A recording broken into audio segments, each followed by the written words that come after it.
Paz do Senhor Jesus Cristo, meus irmãos, graças a Deus, aqui quem fala é o seu pastor Gilson Batista dos Santos. Estou aqui fazendo, vou ler a Bíblia Sagrada. O importante é estarmos ligados, o nosso pensamento ligado no Deus Todo-Poderoso. E aí eu quero falar para vocês sobre o livro de 2 Crônicas, capítulo 34, no versículo 1, que diz assim: Josias abole a idolatria. Tinha Josias 8 anos quando começou a reinar, e 31 anos reinou em Jerusalém. Ele fez o que era reto aos olhos do Senhor, e andou nos caminhos de Davi, seu pai, sem se desviar deles nem para a direita nem para a esquerda. Não é que Josias era filho de Davi, é a linha de Davi, né? Porque Josias é filho do Amon. Porque no 8º ano do seu reinado, sendo ainda moço, começou a buscar o Deus de Davi, seu pai. No 10º ano, começou a purificar a Judá e a Jerusalém dos altos, dos bosques e das imagens de escultura e de fundição. O que aconteceu com Josias? Josias, quando ele começou a reinar, ele já começou a purificar Jerusalém, tirar tudo aquilo que Deus não sagrada, tirou, limpou tudo, E aí, para quê? Quando a gente faz alguma coisa para Deus, quando a gente faz alguma coisa benéfica, que vigia, que ora, que faz algo para não aborrecer, o nosso Deus. Porque como é que vem essas pestilências, essas coisas ruins, essas pragas? Antigamente vieram essas pragas, Quando a pessoa, um rei, um país fazia essas coisas, pecava muito contra Deus, Deus ele permitia que vinham essas pragas, E essas pragas era praga que matava mesmo, entendeu? Então Josias, ele foi um rei que ele quis colocar em ordem, a casa de Deus, Então, diz o 4 assim: e derrubaram perante ele os altares de Baalim, ele despedaçou as imagens que estavam acima deles, e os bosques, as imagens de escultura e de fundição quebrou, reduziu a pó e o aspergiu sobre as sepulturas dos que lhes tinham sacrificado. E os ossos dos sacerdotes queimou sobre os seus altares. Assim purificou a Judá e a Jerusalém. Então Deus ele estava se agradando de Josias. Josias se converteu a Deus e procurou fazer essas coisas, Fazer essas coisas para que viesse a paz para Jerusalém. Então o que acontece? Deus Todo-Poderoso. Então a gente, se fizer coisas estranhas, vai pagar pelo que fez. Essa é a realidade. Mas o que eu quero chegar é o seguinte: eu tive de Deus esse despertamento sobre fazer o seguinte: quando eu leio um capítulo, eu leio ele todo, Eu leio o capítulo todo, contexto todo, porque o personagem está ali dentro, Vamos que eu dê o tema, o tema do que eu quero.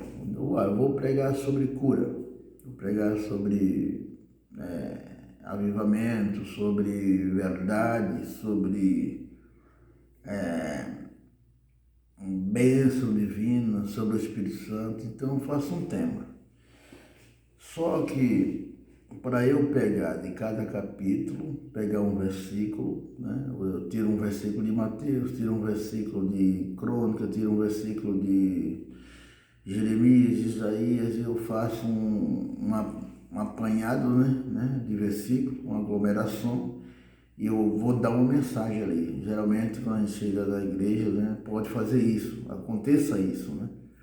Então, o conselho que eu dou é o seguinte, é porque essas histórias, a Bíblia é toda história, história verídica, história divina, né? Mas é histórias.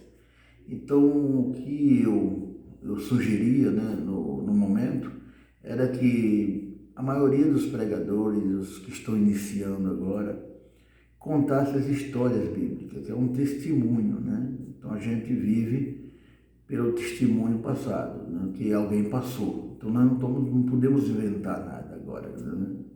Dizer, não, vou ter que escrever outra Bíblia. Não existe, ela já está escrita, nós temos que sermos imitador. Então, para ser imitador, eu tenho que ler as histórias. Então, cada capítulo tem uma história. Então, eu aconselharia o seguinte, que leia as histórias bíblicas para passar para o povo, passar para a minha igreja, para a igreja do lado Y, passar as histórias bíblicas. O povo tem que saber as histórias, porque senão o povo fica pobre espiritualmente e sem saber.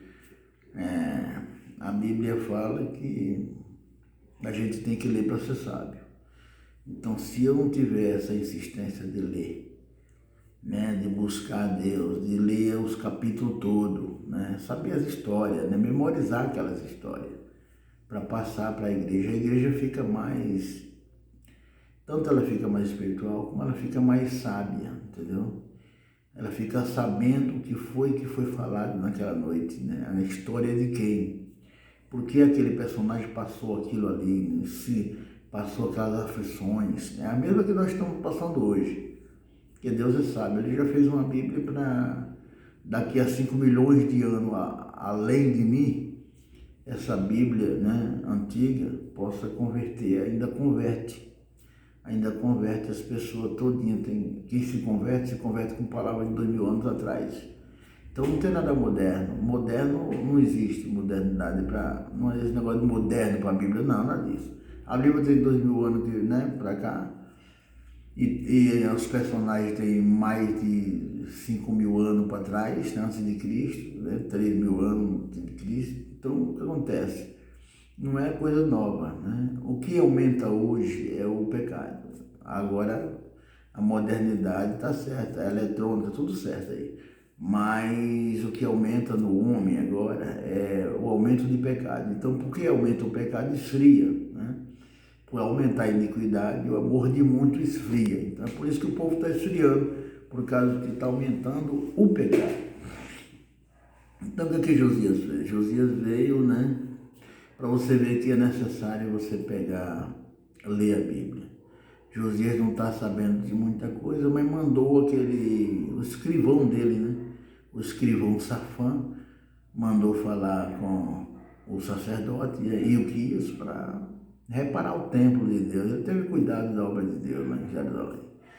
Então ele mandou esse escrivão ir lá até Ilquias, o sacerdote. E eles foram lá procurar o dinheiro que estavam ali, né, que Manassés, que Benjamim, aquelas tribos todas deram ali no templo, para que reformasse o templo, para fazer, entendeu? Reformar o templo. E nessa diligência, nesse trabalho, o que aconteceu? Né? Para surpresa de todo mundo, acharam o livro da lei, o livro de Moisés. Quando achou o livro de Moisés, e o sacerdote achou o livro de Moisés, entregou para Safã. Safã veio, leu para Josias. Josias rasgou as vestes, porque dentro do livro tinha muitas coisas que era para ser feito e não fez, e ele ali estava repreendendo Israel, né? Então o Josias se converteu bastante mesmo, e rasgou as vestes e procurou uma profetisa, uma profeta para falar por que aquelas palavras, né? Aí foram procurar aquela profeta Uda, né, a mulher de Salum, e ela falou sobre aquele livro, né, falou sobre o mensageiro, o que mandou alguém ali, né, que era sobre ele.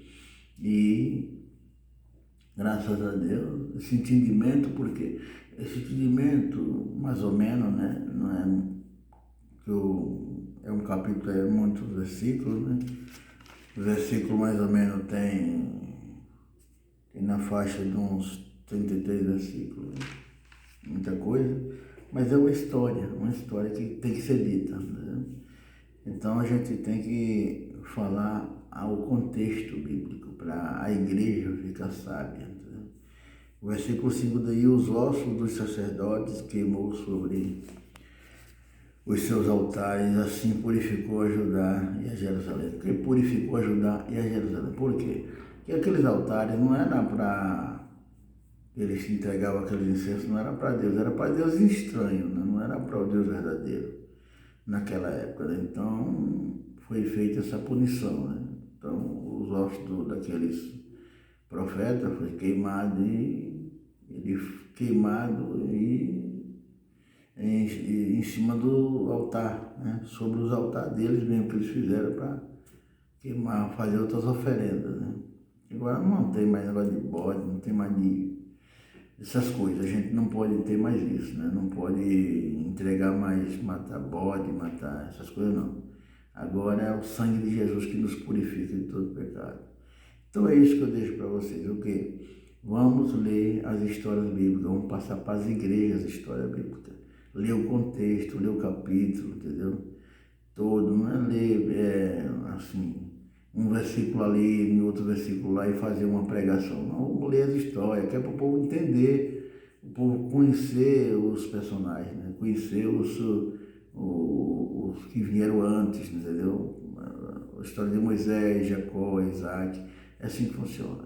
Que Deus abençoe a paz. Fica com Deus.